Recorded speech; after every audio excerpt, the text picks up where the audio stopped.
अस्सलामुअलैकुम, नमस्कार, आदाब। मैं हूं निहाल अख्तर पयामी और आप देखना शुरू कर चुके हैं आपका अपना चैनल गांव मोहल्ला।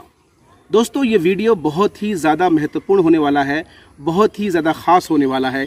इसलिए आप सबसे विनम्र आग्रह है, आप सबसे रिक्वेस्ट है कि वीडियो को स्किप किए बगैर इसे आखिर तक ज़रूर देखिएगा।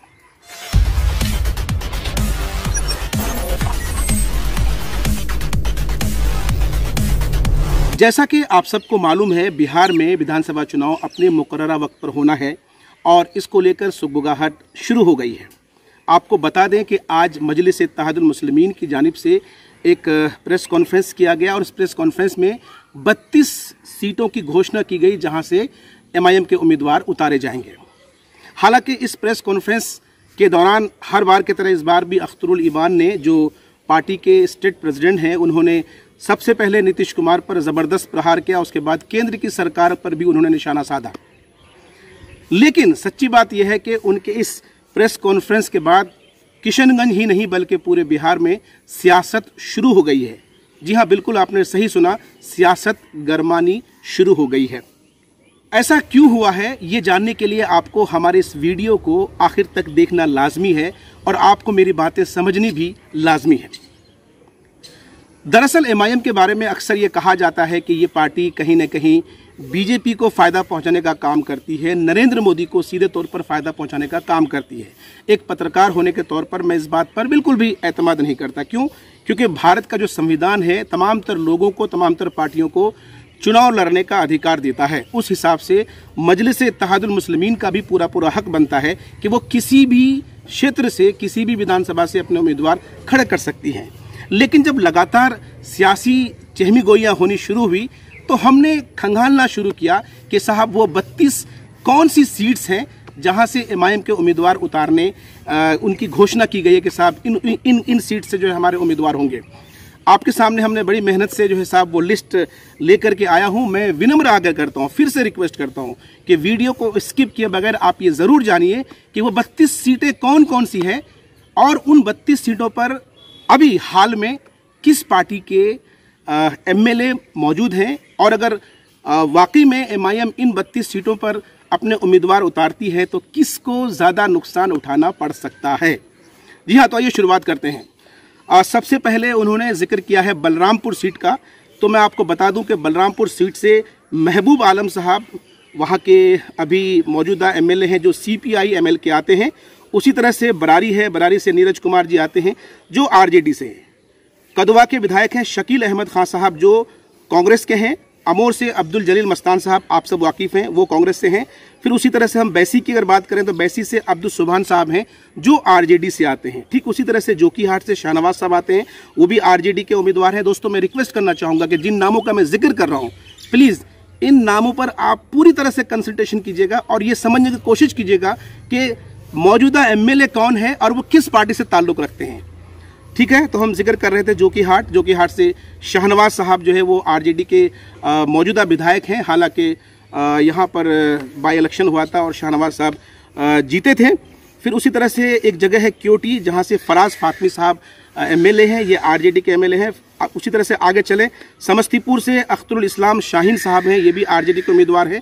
ये वो जगह हम बता रहे हैं जहाँ से एमआईएम ने अपने उम्मीदवार उतारने की घोषणा की है। ठीक उसी तरह से हम बिस्फी की बात करते हैं। बिस्फी से डॉक्टर फैयाज अहमद साहब, ये आरजेडी के उम्मीदवार हैं। जमशेदपुर से गुलाब यादव जी, ये आरजेडी के उम्मीदवार हैं। बोचा से बेबी कुमारी, ये इंडिपेंडेंट हैं।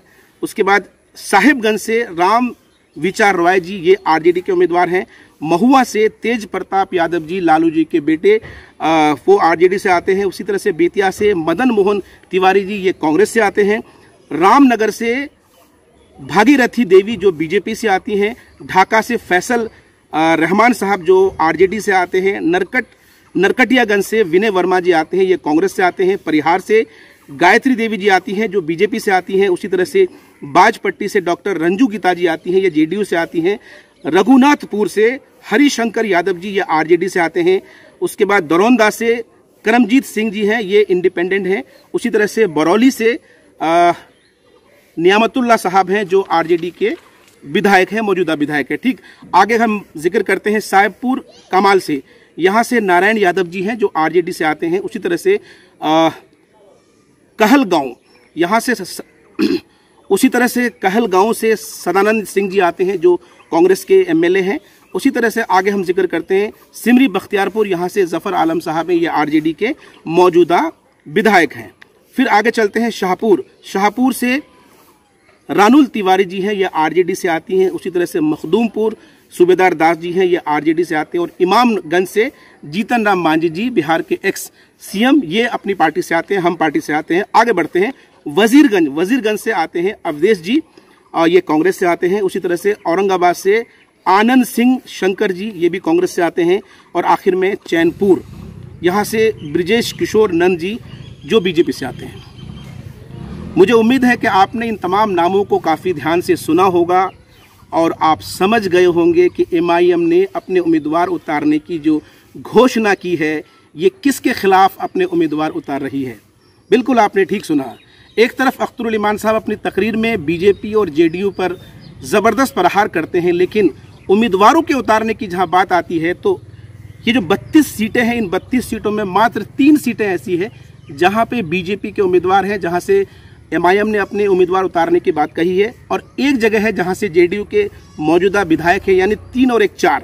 32 में से 4 वो सीटें हैं जहां पर एनडीए के एमएलए बैठे हैं। बाकी जगहों पर, बाकी जो जगह है उन जगहों पर गठबंधन, जो पिछले सरकार में जो गठबंधन, यानी इसी सरकार के जो महागठबंधन बनी थी आरजेडी और कांग्रेस, तो सीधे तौर पर कहना ये चाहेंगे कि जितने उम्मीदवार उतारे गए हैं इनमें से ज़्यादातर उम्मीदवार, यानी यूँ समझिए कि 95% उम्मीदवार एमआईएम आरजेडी के खिलाफ उतारेगी। अब आपको ये तय करना है कि साहब एमआईएम के उम्मीदवार उतारने से फ़ायदा किसको होगा, किसको नुकसान होगा, क्या इससे गठबंधन का भला होगा, क्या इससे एनडीए का नुकसान होगा, किसका नुकसान होगा। बिहार के लोग सियासत को बहुत अच्छी तरह समझते हैं। बिहार का बच्चा बच्चा राजनीति समझता है। यहाँ के हल चलाने वाला किसान मजदूर भी अच्छी तरह समझता है कि कौन हमारे वोट का हकदार है, कौन हमारे वोट का सही इस्तेमाल करता है और कौन मिसयूज़ करता है।